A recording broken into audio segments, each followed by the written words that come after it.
দেখো আমি দুটো বেগুন নিয়ে নিয়েছি। এই বেগুন দুটো দিয়ে আজকে বানাবো নতুন একটা রেসিপি।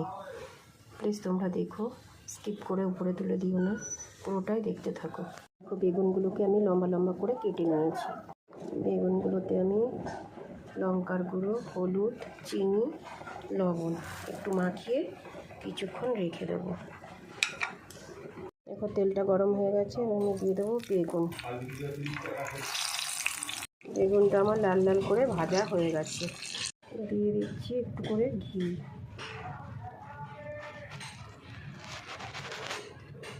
ভাজা মশলাটা দিয়ে দিচ্ছি।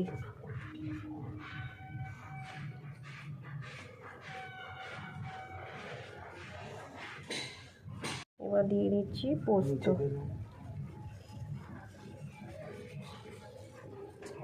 দিয়ে দেবো ধনেপাতা কুচি।